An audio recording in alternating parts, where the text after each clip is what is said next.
A name appears in the middle of one ritual, and the text does not stop to explain it. No backstory, no description, no warning that it will matter later. A goat is loaded with the sins of the people and driven out into the wilderness, and the place or power connected to that act is named only once. Azazel. That is all, and that is exactly why the name becomes dangerous. Because once a text leaves that much silence around a name tied to sin, wilderness, and removal, later traditions are not going to leave it alone. They are going to ask what Azazel is, where the goat is going, why the wilderness is involved, and whether sin is only being removed or being sent somewhere. From there, the name starts to change. It moves from ritual to story, from story to system, and from system to symbol.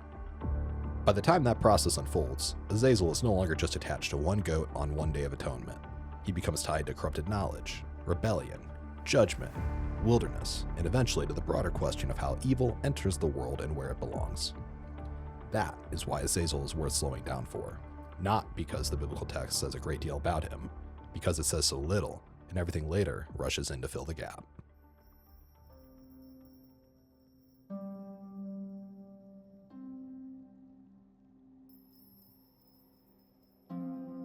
At the level of the biblical text, Azazel is not introduced as a character. He appears inside the Day of Atonement ritual in Leviticus 16, and the ritual itself does most of the work. Aaron is told to take 2 goats and cast lots over them. One lot for the Lord, and the other lot for Azazel. One goat is offered as a sin offering. The other remains alive. Over that live goat, Aaron confesses all the iniquities of the people of Israel, and all their transgressions, all their sins, placing them on its head before sending it away into the wilderness. The goat shall bear on itself all their iniquities to a barren region, and it is driven out beyond the camp. That is the whole canonical problem. The ritual is clear, the transfer is clear, the wilderness is clear, the name is not. The text does not tell you whether Azazel is a place, a being, a force, or simply part of the ritual wording itself. It does not pause to explain whether the goat is going towards something or only away from the people. It does not build a mythology around the name, and it does not return later to clarify it. Within the canon, Azazel remains attached to removal, wilderness, and the carrying away of sin, but not to a developed personal identity. If you stay inside the biblical text, Azazel is not yet a fallen angel, not yet a demon prince, and not yet a full explanation for corruption in the world. He is part of one of the most serious rituals in Israel's calendar, tied to impurity being carried out of the community and away into desolation. That is as far as the canon goes.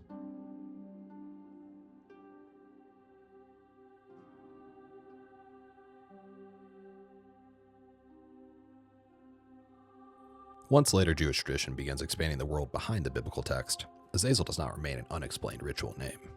In 1 Enoch, he becomes a figure. The shift is immediate and severe. The Watchers descend, take human women, and bring corruption into the world. But Azazel is given a particular role within that corruption.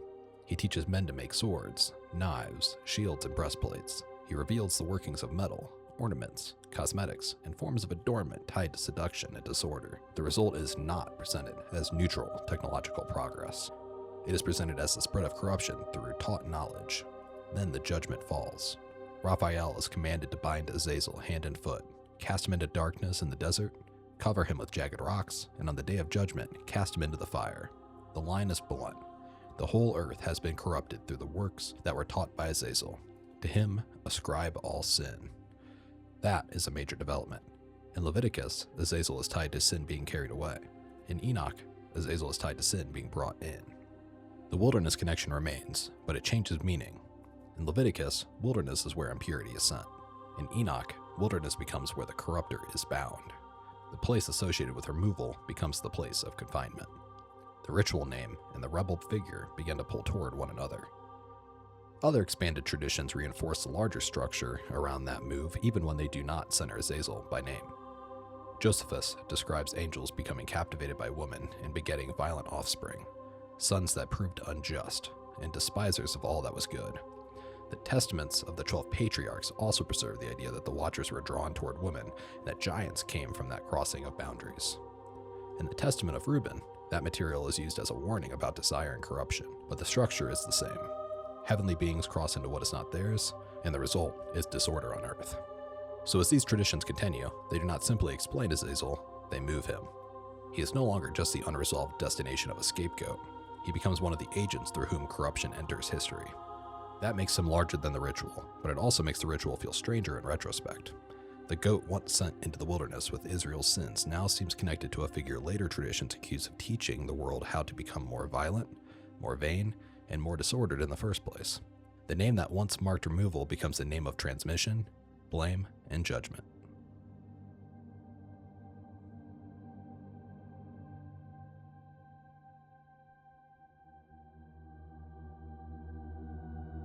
Once Azazel becomes more than a ritual name, his later history does not move in one straight line.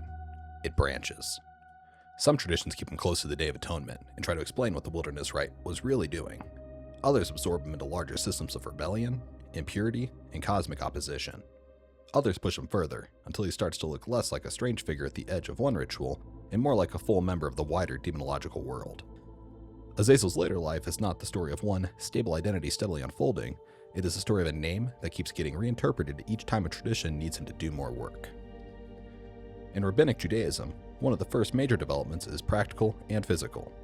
The goat is no longer imagined simply wandering off into the wilderness. In the Mishnah and the Talmudic tradition around Yoma, the rite is increasingly tied to a rough cliff or precipice, and the goat is driven to its death. The wilderness is still there, but now it is sharpened into a place of violent removal. Some rabbinic readings even explain Azazel through ruggedness and hardness, connecting the name to a rough place from which the goat is cast down. At that point, Azazel can still be read as location more than a person, but the rite has become harsher and more final. Sin is no longer only carried away, it is being driven out beyond return. Medieval Jewish interpretation then splits in a revealing way. One line, represented most powerfully by Maimonides, reads the rite symbolically. The goat represents repentance, purification, and the removal of sin from the community, but it does not require belief in an independent demonic power receiving the offering. Another line moves the other direction. Maimonides ties Azazel to Samael and to the site of accusation and impurity, so that the goat begins to look less like a bare symbol and more like a ritual act that acknowledges the dark side of the created order without worshiping it. At that point, Azazel is no longer just a textual puzzle from Leviticus or even a watcher from Enoch. He has entered a structured theology of uncleanness, accusation, and cosmic opposition. The apocalyptic branch pushes him further still. In the Apocalypse of Abraham, Azazel is no longer only the corrupter who taught forbidden arts. He becomes a far more openly adversarial being, linked to defilement, temptation, and the corrupted order of the world. He appears in monstrous form, interferes with Abraham's sacrificial scene, and is portrayed in ways that bring him much closer to what later readers would recognize as a satanic figure. Scholarly work on the text identifies it as one of the major turning points in Azazel's history because it moves him beyond the Enochic role of corrupt teacher and into something closer to a cosmic enemy. That wider move makes it easier for later Christian readers to treat Azazel as part of the developing Satan tradition. By late antique and early Christian interpretation, the distinction between named dark beings often narrows as demonological systems becomes more unified. Azazel can then be read less as a separate wilderness figure and more as another face or title within the larger adversarial world gathered under Satan. That does not mean every Christian source treats Azazel identically, but it does mean that once the name has been pushed through Enochic rebellion and apocalyptic opposition, Christian demonology has no trouble finding room for him. Jewish mystical tradition preserves another branch. In Kabbalistic and post-Kabbalistic imagination, Azazel is repeatedly drawn into the orbit of Samael, the other side, and the shadow structure that parallels holiness with impurity. In that world, evil is not random. It is organized, it has channels, correspondences, accusations, and powers that cling to the edge of holiness without belonging to it. Azazel survives there not merely as a memory from Leviticus, but as part of a larger map of contamination, judgment, and exile from the sacred order. The broader apocalyptic imagination reinforces that same tendency. Texts like the War Scroll do not center Azazel by name, they do create the kind of universe in which he thrives. A universe where evil is militarized, organized, and opposed to the people of God under larger powers like Belial. In that sort of system, Azazel no longer needs to stand alone. He can be absorbed into a full architecture of darkness, where corruption has leaders, factions, and an eschatological end. The older wilderness figure now belongs easily inside a cosmic war.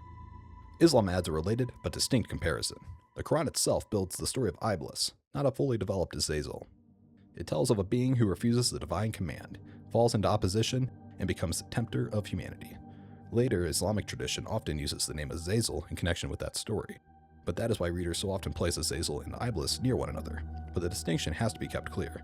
The Quranic text gives you Iblis, while Azazel belongs to later interpretive development. Even so, the overlap is revealing. In both cases, Later, religious imagination is trying to explain how nearness to the divine order becomes rebellion, and how rebellion becomes corruption among human beings. By the early modern period, Azazel begins another kind of afterlife, literary and demonological. Milton uses Azazel in Paradise Lost as the standard bearer of Satan's hosts, which matters because it plants the name deep inside the English-speaking imagination of hell and rebellion. Later demonological catalogs and illustrated infernal dictionaries help stabilize the visual and symbolic Azazel that many modern readers think they already know.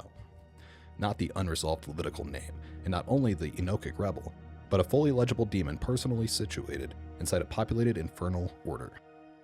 That is one reason modern readers often encounter Azazel as though he had always been a well-defined demon prince. A lot of that certainty is late. Modern occult and demonology traditions take yet another branch.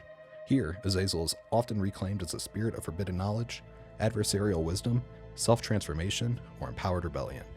What is striking is that these systems do not usually invent him from nothing. They tend to seize on what exactly the traits earlier traditions had already made available: the giver of dangerous knowledge, the breaker of boundaries, the figure cast out but not forgotten. But this is not the straight survival of an ancient Azazel cult. It is a modern esoteric reuse of older Jewish, apocalyptic literary, and demonological material.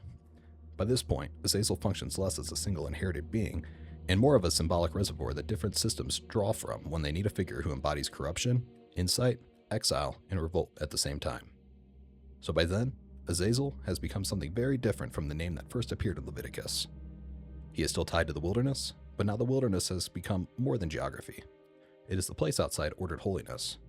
He is still tied to sin, but now sin is not only something placed on a goat. It is something taught, spread, structured, accused, and ritualized. He is still tied to removal, but later traditions repeatedly turn him into a figure who also explains corruption's arrival. That is why Azazel lasts. Not because one tradition gave a complete definition of him once and for all, because every later system found that the name could still be used. Azazel begins as a name the text does not explain.